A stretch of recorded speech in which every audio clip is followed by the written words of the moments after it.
Boa noite a todos, sejam todos bem-vindos. Bom, hoje à noite nós vamos ver o capítulo 47, que é a volta de Laura. Semana passada nós vimos o 46, que era sacrifício de mulher, mas era a volta da mãe do André Luiz também, né? O Apolo que fez a semana passada, e uma curiosidade, né? Não tem o nome da mãe do André Luiz, felizmente. Verdade, não tem. Proposital, provavelmente, né? Se bem que ele arrumava nomes fictícios, mas não tem em nenhum lugar.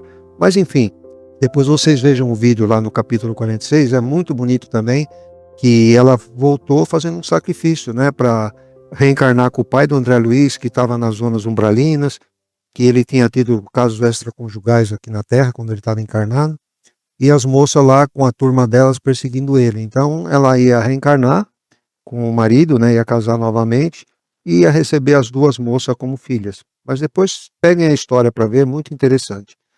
E hoje, em vez da volta da mãe da André Luiz, é a volta da Dona Laura. E a Dona Laura era uma pessoa que trabalhou no nosso lar muito tempo. Nós vamos ver aqui a quantidade de horas que ela trabalhou, o tempo que ela trabalhou. E assim, era uma pessoa muito segura, orientava o André Luiz, orientava as pessoas. E como vai ser a volta dela? Será que ela estava segura? Vamos ver como é que ela ia estar. Bom, começa André Luiz falando: não só minha mãe se preparava para regressar aos círculos terrenos, também a senhora Laura encontrava-se em vésperas do grande cometimento.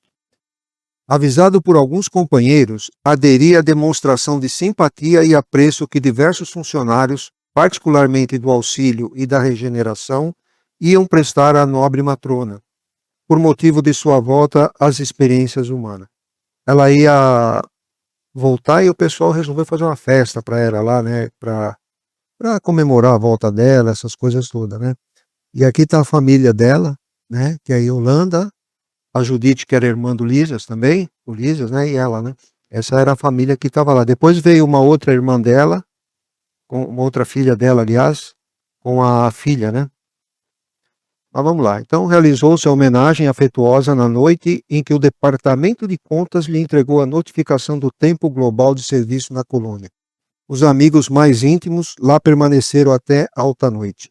Você veja só que eu marquei aqui, especial Departamento de Contas, que foi notificar o tempo de serviço dela na colônia. Então lá existe um departamento, vamos dizer, de contabilidade, que contabiliza todo o nosso bônus horas que a gente tem, né? Então assim, a gente trabalha no plano espiritual, a gente tem os bônus horas nosso. E lá tem esse departamento de contas que fazia esse levantamento, né, de quanto tempo ela ficou trabalhando. E aí tem um rapaz aí, o representante do departamento de contas, chama ela a parte para conversar com ela, né. A senhora Laura me pareceu mais circunspecta, mais grave, segundo ele. Notava-se-lhe o esforço para acompanhar a corrente de otimismo geral. Repleta a sala de estar, a genitora de Lísias explicava ao representante do departamento: creio não me demorar mais que 2 dias para reencarnar, né? Terminaram as aplicações do serviço de preparação e do esclarecimento. E com um olhar algo triste concluía: como vê, estou pronta. Então olha como ele está falando, um olhar algo triste. Então parecia que ela não estava muito satisfeita de voltar, né? E uma outra coisa que eu queria chamar a atenção, ela fala aqui, ó, terminaram as aplicações do serviço de preparação, do esclarecimento. Quer dizer, tem uma preparação toda grande para a gente poder reencarnar.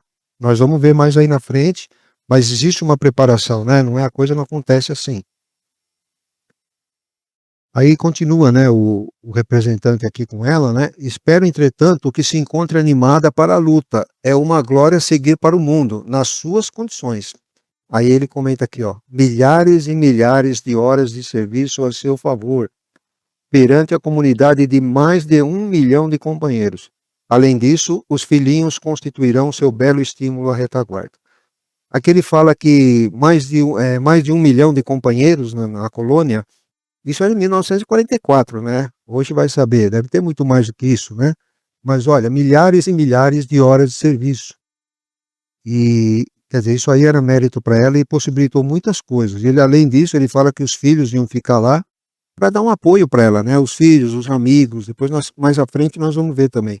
Então eles iam dar um apoio para ela, como a gente recebe também, né? Temos nossos amigos espirituais, temos o nosso anjo da guarda, vamos dizer assim, que sempre está nos ajudando. Então, para ela não ia ser diferente, né? Os amigos espirituais iam estar dando apoio para ela.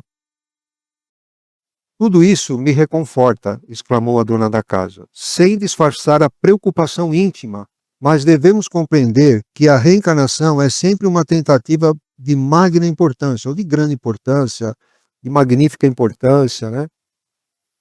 Reconheço que meu esposo me precedeu no enorme esforço e que os filhos amados serão meus amigos de todo instante. Contudo, aí chega o ministro Genésio na conversa.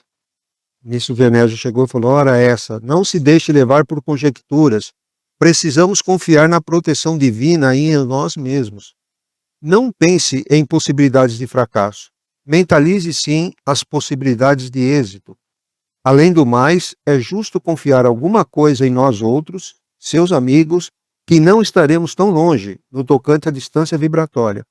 Pense na alegria de auxiliar antigas afeições, pondere na glória imensa de ser útil.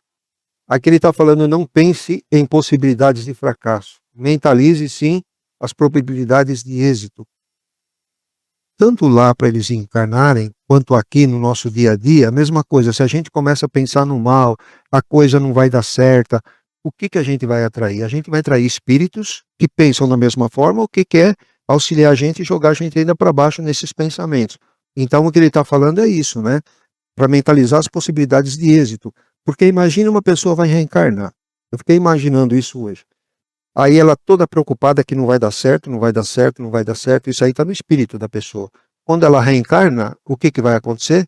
A mesma coisa. Então isso vai ser um grande empecilho para a pessoa desenvolver o trabalho que ele tem que desenvolver aqui. Né? Porque ele vai estar sempre que no íntimo, vamos dizer assim, aquele medo, que é o medo do espírito. Né? Então a gente tem que sempre pensar em probabilidades de êxito, não de fracasso. É o que ele fala. E ele fala também que eles não vão estar longe, não vão estar longe no tocante à distância vibratória. Não nos esqueçamos que o nosso lar também é umbral, né? Então está bem próximo à Terra. Então a frequência vibratória lá não é muito diferente daqui. É diferente, mas não é tão diferente, né? É diferente de um espírito que está numa condição muito mais elevada para ele poder ter contato com a gente. Tem que se rebaixar muito, né? Rebaixar muito a energia. Enfim, vamos lá. Sorriu a senhora Laura, parecendo mais encorajada, e asseverou: tenho solicitado o socorro espiritual de todos os companheiros, a fim de manter-me vigilante nas lições aqui recebidas. Bem sei que a terra está cheia de grandeza divina. No entanto, meu caro ministro, tenho receio daquele ouvido temporário em que nos precipitamos. Ouvido é o esquecimento. Então, qual é o grande receio? O esquecimento, né? Então, quando ela está lá no plano espiritual, ela domina tudo, né? Tem os irmãos lá que trabalham também, muito no Evangelho, né? Segundo o Evangelho, ela vai comentar depois. Mas quando ela vem, ela esquece. Então, a grande preocupação dela, não só dela, depois tem outros exemplos também, é o esquecimento. O esquecimento é um grande problema. Então, ela estava muito preocupada com isso, né? Sinto-me qual enferma que se curou de numerosas feridas. Em verdade, as úlceras não mais me apoquentam, mas conservo as cicatrizes. Bastaria um leve arranhão para voltar à enfermidade. Aí o ministro Genésio fala para ela, né? Não ignoro o que representam as sombras do campo inferior, mas é indispensável coragem e caminhar adiante. Ajudá-la-emos a trabalhar muito mais no bem dos outros que na satisfação de si mesma. O grande perigo, ainda e sempre, é a demora nas tentações complexas do egoísmo. Então, olha o que ele está falando, que eles vão auxiliar ela na satisfação, né, não dela mesma, mas a dos outros, né? Então, quer dizer, vai trabalhar mais para os outros do que para ela mesma. E ele fala no grande problema que a gente tem, né? O egoísmo, um deles, né? Orgulho e egoísmo são os grandes males da sociedade. Então, o egoísmo o quê? Aquela pessoa que quer as coisas só para ela, né? Egoísta, não quer fazer nada para ninguém. Então, o que eles vão ajudar ela é trabalhar muito mais no bem dos outros. E aí, a probabilidade de êxito dela vai ser grande, né? Porque ela vai ajudar algumas pessoas aqui, né? Depois vem as filhas delas, também vão acabar reencarnando para ficar na família, né? Aí a luz que acendemos na Terra, coloquei. Aqui contamos com as vibrações espirituais na maioria dos habitantes educados nas luzes do Evangelho Redentor e a defesa natural do ambiente. Ela está falando lá. Então, lá no plano espiritual, as trevas, onde ela estava no nosso lar, o pessoal que está nas trevas não consegue chegar lá. Eles têm as defesas da cidade lá, então não consegue. Todas as colônias são assim. Eles têm as defesas, então não teria problema. E ela fala que o pessoal lá é tudo educado nas luzes do evangelho, como eu falei anteriormente. E aqui a gente sabe que não é bem assim, né? Na terra, porém, nossa boa intenção é como se fora oscilante luz num mar imenso de forças agressivas. Aí o Genésio fala para ela de novo. Não diga isso, preveniu o generoso ministro. Não dê tamanha importância às influências das zonas inferiores. Seria armar o inimigo para que nos torturasse.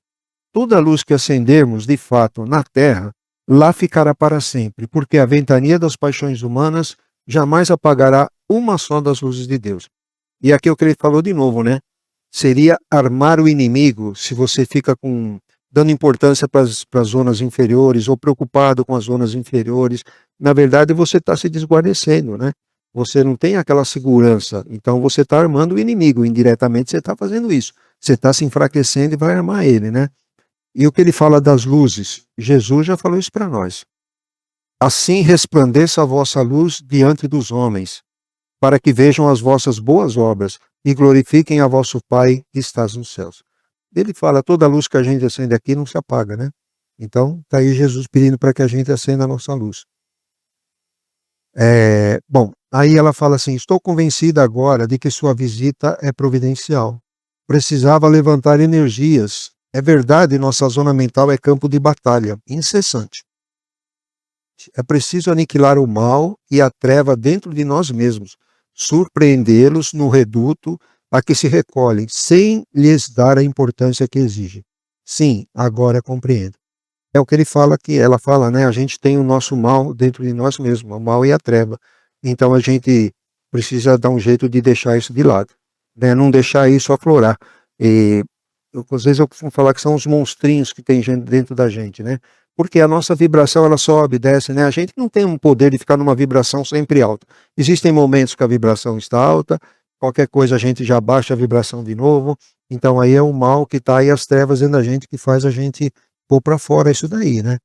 Então a gente tem isso, então tem que aniquilar isso de alguma maneira, ela está falando aqui. Aí o Jonésio sorriu satisfeito e acrescentou lá, dentro do nosso mundo individual, cada ideia é como se fora uma entidade à parte. É necessário pensar nisso. Então uma ideia positiva, uma entidade de luz, uma entidade positiva, uma ideia negativa, uma entidade negativa forçando a gente para baixo, né? Nutrindo os elementos do bem, progredirão eles para a nossa felicidade. Constituirão nossos exércitos de defesa. Todavia, alimentar quaisquer elementos do mal é construir base segura para os nossos inimigos verdugos. É aquilo lá, ó. Nutrindo elementos do bem, o pensamento no bem, quem que a gente vai ter do nosso lado? Espírito de luz, espírito do bem, né? Que vai ser nossa defesa, que ela fala, é nosso exército de defesa, né? E alimentar qualquer elemento do mal é base para os nossos inimigos verdugos. Jesus falou assim, né? Que quando você limpasse a casa, né? Aí o espírito mau ia sair andando por ali, não encontrando nada, ia voltar e junto com ele mais 7 voltariam, né? Então é mais ou menos isso. Uma vez que a gente tem nossas influências negativas, a gente pode conseguir eliminar elas com o pensamento no bem, com oração, aquela coisa toda. Então a gente consegue limpar a casa e terminar com essa influência porque o espírito de luz está lá. Mas aí a gente resolve parar com isso. Agora estou curado, agora não tenho mais problema nenhum. Para que vigiar e orar, né? Jesus mandou vigiar e orar, mas agora eu não preciso mais, está tudo certo. Aí que é o engano, né? A hora que você abriu a porta, eles voltam novamente. Bom, aí o funcionário de contas fala assim, Laura volta à Terra com extraordinário créditos espirituais. O gabinete da governadoria forneceu uma nota ao Ministério do Auxílio, recomendando aos cooperadores técnicos da reencarnação o máximo de cuidado no trato com os ascendentes biológicos que vão entrar em função para constituir o novo organismo de nossa irmã. Olha aqui, isso aqui é importante, nós já vamos ver isso aqui já já. O ministro do Auxílio recomendou os cooperadores técnicos da reencarnação. Então tem os técnicos lá de reencarnação, né? Então, o máximo cuidado nos ascendentes biológicos. Então eles têm como controlar esses ascendentes biológicos, né? E aí o que a dona Laura fala? É verdade, disse ela. Pedi essa providência para que não me encontre demasiadamente sujeita à lei da hereditariedade. Tenho tido grande preocupação relativamente ao sangue. Disse o interlocutor, seu mérito no nosso lar é bem grande, o próprio governador determinou medidas diretas. Então, olha a preocupação dela. A hereditariedade, quer dizer, ela tinha muita preocupação com o sangue. Não explica por quê, mas provavelmente alguma coisa tinha acontecido no passado e que ela estava preocupada hoje com isso. E nós vamos ver que, na verdade, alguns espíritos, não são todos, né, mas alguns participam na reencarnação, do planejamento reencarnatório, e tem um departamento de planejamento e reencarnação lá. O André Luiz vai visitar já. E a gente acaba participando. Nós vamos ver em detalhes agora. Aí na pergunta 258 do Livro dos Espíritos, né, Kardec fala assim: quando na erraticidade, antes de começar nova existência corporal, tem o espírito consciência e previsão do que lhe sucederá no curso da vida terrena, ele escolhe o gênero de provas, porque há de passar, e nisso consiste o seu livre-arbítrio. Então a gente escolhe o gênero de prova. Nem todos, como eu falei, alguns podem fazer isso. Aqueles que estão no umbral, por exemplo, às vezes vão reencarnar de lá mesmo. Então ele não tem condição de ajudar em nada. Mas a espiritualidade sabe o que ele precisa, então eles mesmos programam a reencarnação dele, né? Mas aí vamos pegar o livro Missionários da Luz, o Chico e do André Luiz, o capítulo 12 chama-se Preparação de Experiências. O que aconteceu aqui? O André Luiz estava trabalhando com o instrutor dele, que era o Alexandre. Daí um amigo do Alexandre chegou pedindo ajuda para ele na questão da reencarnação do Segismundo. O Segismundo era uma pessoa assim, ele foi o algoz, né? Matou o marido de uma é o Adelino, o nome dele, Adelino e Raquel. Então, numa vida passada, ele matou o Adelino. A Raquel acabou indo para o prostíbulo, quer dizer, destruiu a vida dos dois. E teve uma combinação no plano espiritual que o Adelino ia receber o Segismundo para ele se regenerar, né? Só que na hora do vamos ver mesmo, o Adelino já estava encarnado, casado com a Raquel, e o Segismundo veio para reencarnar e o Adelino não queria saber. Então, essa pessoa veio pedir ajuda para Alexandre. Aí o André Luiz, nunca participei de uma reencarnação. Poderia participar, Alexandre? Pode, mas é melhor a gente se preparar pelo menos um pouco, para você não chegar lá do zero. E aí que ele vai nesse departamento de reencarnação, né, de preparação de reencarnação. E lá ele fala que vinha muito movimento de gente com uns rolos, que era tipo pergaminho, e o pessoal discutindo, outros compenetrados não falavam nada, só andando para lá e para cá rapidamente com esses rolos, né? O que eram esses rolos aí? Era a programação espiritual das pessoas que iam reencarnar, mas era a programação do corpo da pessoa. Então, uns ficavam prestando atenção num determinado item do corpo, outros, lembra que a dona Laura falou que estava preocupada com sangue? Então era isso daí, eram uns mapas do corpo humano, né? Alguns que iam reencarnar e outros espíritos de luz que estavam lá, que não era para eles. Era para algum que estava na Terra que ele estava prestando auxílio, né? Então ele tinha os méritos dele, como a dona Laura tinha muito. Então, eventualmente, algum espírito lá, companheiro dele, ou conhecido dele, estava lá trabalhando por ele, né? Então, ele escolhe o gênero de prova. Isso aqui eu coloquei porque é o que acontece lá, né? Eles analisam o corpo, como eu falei, tudo direitinho, né? E o André Luiz ficou abismado com isso. E tinha dois modelos, um masculino e um feminino lá, e que ele falou muito, era perfeito, todo o funcionamento do organismo. E tinha uma pessoa que estava acompanhando o André Luiz lá, que chamava-se Manassés. E aí as pessoas vinham conversar com o Manassés: olha, eu estou preocupado, um senhor lá, estou preocupado na reencarnação, aquele mesmo problema, né, do esquecimento, ele comentou e tal. E daí ele perguntou se o molde dele já estava pronto. O Manassés falou: acho que está. E aí ele ia vir com um defeito na perna, para poder ele não ficar muito assim, vinculado muito no corpo físico, né, aquela coisa de vaidade, né. Então ele ia vir com um defeito na perna. Aí depois teve uma outra moça que ela ia reencarnar com 4 filhos. Ela tinha, na vida anterior, ela tinha feito os filhos perderem, não cuidou direito e tal. Enfim, aí ela teve a oportunidade. Eles estavam no umbral ainda. E ela ficou 30 anos se preparando lá, ela comenta. Então ela ia encarnar com os 4 de novo. 2 ia ser paralítico, um terceiro ia ter problema mental, e a menina, que era a única menina, ela ia ter os problemas dela também, mas ela ia auxiliar, era a única que era sã, os outros todos iam ter problemas, né? E tinha uma outra também, que era muito formosa tal, e ela falou que queria que mexesse na tireoide dela, porque ela não queria vir com um corpo perfeito, um corpo de musa, vamos dizer assim, porque ela falou que isso poderia atrapalhar o trabalho que ela vinha fazer, né? Então ela tinha um determinado trabalho para fazer, e de repente, como ela vinha muito bonitona, Então podia atrapalhar de alguma maneira. Então ela queria que mexesse na tireoide dela para ela não vir com um corpo legal, um corpo perfeito. Então, assim, algumas pessoas, alguns espíritos, eles podem fazer isso, podem trabalhar nessa questão aí, né? E como é que fala? Completista, se não me falha a memória, é completista o título. Aí o André Luizina pergunta, mas o que é esse negócio de completista que eu nunca ouvi falar, né? Completista é assim, aquela pessoa que vem para a Terra, não abusa do corpo, né? Faz um trabalho legal, ajuda no bem, aquela coisa toda. Então ele não faz abuso. Então o corpo dele vive o tempo que ele tem que viver e eles chamam isso de completista. E daí ele tem alguns benefícios lá, tipo escolher um corpo bem perfeito, e muitos deles não escolhem, a maioria não escolhe um corpo bem perfeito, porque ele sabe o risco que ele vai correr. Bom, enfim, depois vocês veem o capítulo 12 lá, é muito interessante essa história, tem bastante detalhe nessa história, mas o que acontece lá é isso, né? Então a gente consegue programar o nosso corpo. Então não podemos reclamar do corpo que a gente tem. Do fato de pertencer, no Livro dos Espíritos ainda, questão 259, do fato de pertencer ao espírito a escolha do gênero de provas que deva sofrer, seguir-se-á que todas as tribulações que experimentamos na vida, nós a prevenimos e escolhemos? Todas não, porque não escolhestes e previstes tudo o que vos sucede no mundo, até as mínimas coisas. Escolhestes apenas o gênero de provações. As particularidades são a consequência da posição em que vos achais, e muitas vezes das vossas próprias ações, ao livre-arbítrio aqui. Previstos só são os fatos principais, os que influem no destino. Então esse é o grande problema, né, de a pessoa vir com esquecimento. Ele não sabe nem qual é a missão dele, né? A gente não sabe, né, qual é a missão.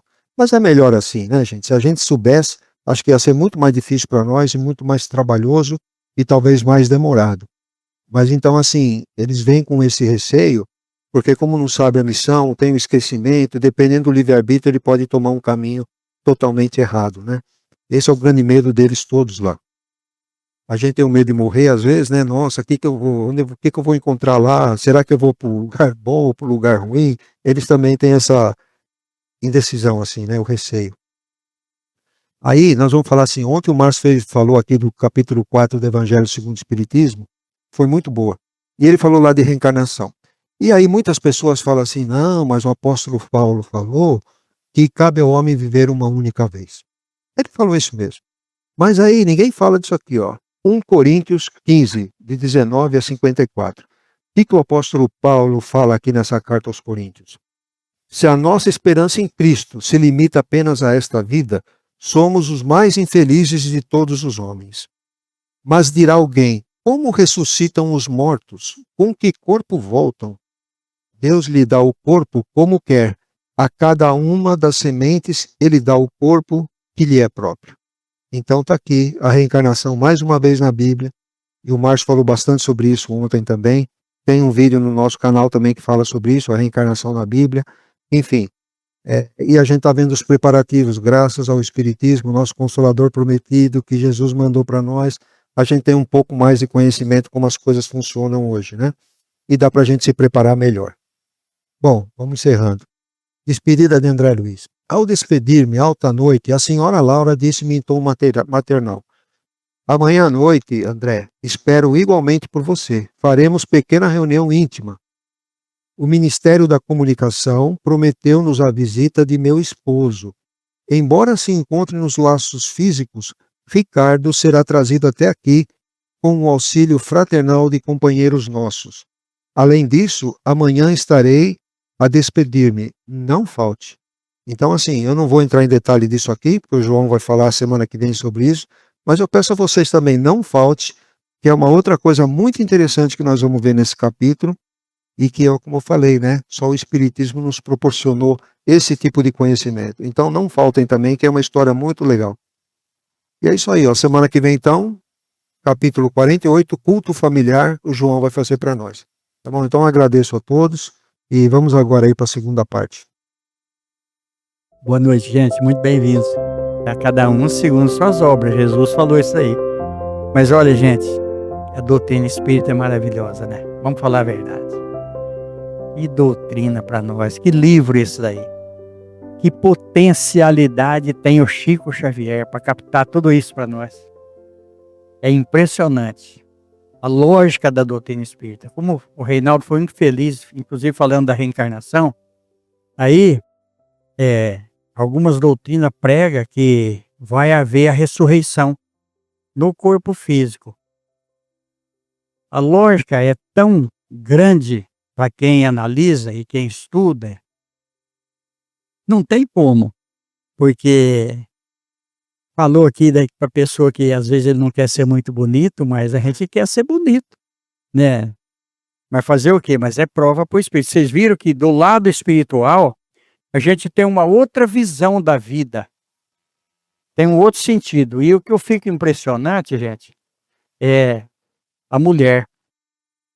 Vocês podem pegar os livros do André Luiz, fala sempre da mulher ali. O sacrifício de mulher que teve a semana passada, agora, de novo, a dona Laura vai voltar para reencarnar com o homem, né, para poder ajudar. Então a gente vê muitas vezes a situação da família. A mulher, ela é o esteio da família, porque ela é a estrutura ali. É a missão da mulher, né? Olha que coisa interessante. E aí já começa lá atrás, que primeiro Deus fez o Adão. E depois, para diminuir um pouco a mulher, tirou uma costela do Adão para poder fazer a mulher. Mas se a gente for ver, é o contrário. A mulher é que traz a vida para a terra, né?